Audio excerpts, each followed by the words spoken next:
नमस्कार मित्रों, भगवत चर्चा में एक बार फिर आप सबका स्वागत है। हम लोग आजकल भगवत चर्चा में नारद भक्ति सूत्र पे बात कर रहे हैं। भक्ति पे नारद मुनि ने 84 सूत्रों की एक भक्ति माला का निरूपण किया है। ये 84 सूत्रों की माला यानी कि एक महान ग्रंथ भक्तों के बीच में बहुत प्रचलित है अनादिकाल से। भारत में शायद ही कोई ऐसा सच्चा भक्त हुआ हो जिसने नारद भक्ति सूत्रों को न सुना हो। नारद भक्ति सूत्र भक्तों को बहुत बहुत वर्षों से, सदियों से ज्ञान या रोशनी देता है। नारद का अर्थ हमने पहले भी बताया है, आज भी बताया है कि नारद का अर्थ है जो मनुष्य को अज्ञान से प्रेमानंद की ओर ले जाए। ज्ञान नहीं दे, प्रेम और आनंद प्रदान कराए। वही नारद मुनि 84 सूत्रों की एक माला बना चुके हैं जो मनुष्य का एक बहुत ही या मनुष्य जात के लिए अनमोल तोहफा है। आज तक हम लोगों ने 14 सूत्रों पे चर्चा किया है, इन्हीं नारद भक्ति सूत्र के। तो 1 से 14 सूत्रों तक नारद मुनि ने भक्ति की महत्ता बताई है। भक्ति का महत्व क्या है, हम भक्ति करें क्यों, ये बताया है 1 से 14 सूत्रों तक। हालांकि दूसरे सूत्र में ही भक्ति की परिभाषा भी दिया है, सा तस्मिन् परम प्रेम रूपा, कि प्रेम जब परम या पराकाष्ठा को पहुंच जाता है तो वो भक्ति में परिवर्तित हो जाता है। ये एक सामान्य या एक परिभाषा उन्होंने भक्तों को इसलिए दी कि जिस विषय पे चर्चा हो रही है या होना है उसका कुछ एक स्वरूप तो क्लियर हो कि बात हम किस पे कर रहे हैं, भक्ति पे। तो भक्ति है क्या, एक आइडिया मिल जाए। और ये सही और अच्छी और सर्वांगीण परिभाषा भी है कि भक्ति प्रेम की पराकाष्ठा है। इसके बाद उन्होंने आगे के श्लोकों में भक्ति के महत्व को बताया कि भक्ति करने से होता क्या है, भक्ति क्यों करना चाहिए, या भक्ति के बारे में कुछ और विशिष्ट बातें बताई। लेकिन अब 15वें सूत्र से 33वें सूत्र तक भक्ति की परिभाषा पे बात कर रहे हैं या करेंगे। तो भक्ति की परिभाषा नारद मुनि के हिसाब से क्या है और ऋषियों मुनियों और विद्वानों के हिसाब से क्या, इस पे वे बात करेंगे। इसी बात को सूत्र में कहते भी हैं। तो सूत्र क्या है 15वां, आइए देखें हम सूत्र को। सूत्र कहता है तल्लक्षणानि वाच्यन्ते नाना मत भेदात्। तल्लक्षणानि वाच्यन्ते नाना मत भेदात्, ये 15वां सूत्र है। तत् माने उसका, उसका यानी भक्ति का, लक्षणानि यानी उसके लक्षण, उसकी कैरेक्टरिस्टिक कि भक्ति होती क्या है, उसका गुण क्या है, उसका स्वरूप क्या है, उसकी वाच्यन्ते वर्णन करेंगे। नाना भिन्न, नाना मतलब विभिन्न प्रकार के, मत मतों से, सिद्धांतों से, भेदात भेदों के अनुसार। तो शाब्दिक अर्थ ये हुआ कि अब हम भक्ति की विवेचना करेंगे कि भक्ति के संदर्भ में नाना मत और नाना प्रकार के सिद्धांत क्या कहते हैं या बहुत सारे विद्वान लोग क्या कहते हैं। आज भी ये पद्धति अपनाई जाती है कि जब किसी विषय के बारे में जानना होता है, अध्ययन करना होता है, तो लेखक या प्रवचनकर्ता अपना भी मत रखता है और दूसरे विद्वानों का भी मत रखता है।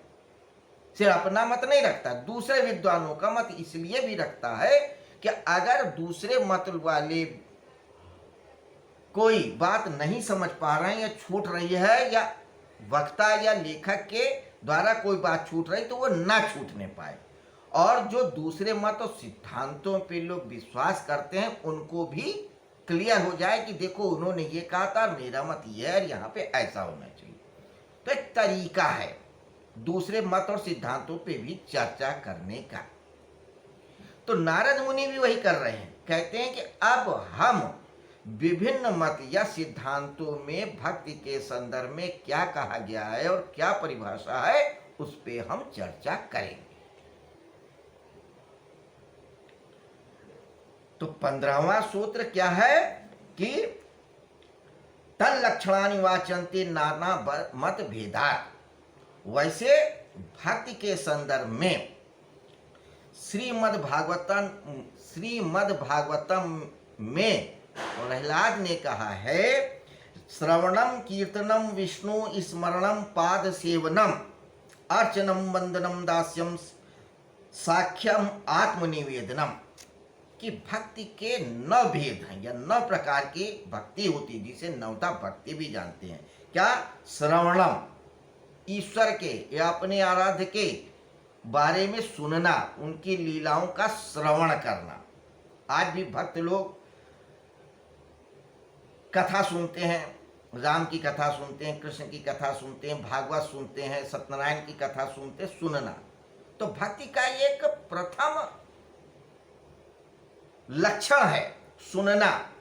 अगर आप भक्त हैं और अपने आराध्य के बारे में नहीं सुनते तो आप भक्त ही नहीं है।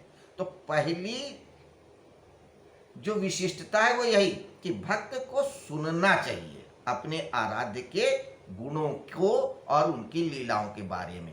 श्रवणम, कीर्तनम, और जो आराध्य ने की लीलाएं की हैं इस लोक में या किसी भी लोक में या किसी भी तरीके से, उन लीलाओं को गाना, भजना, कीर्तन करना,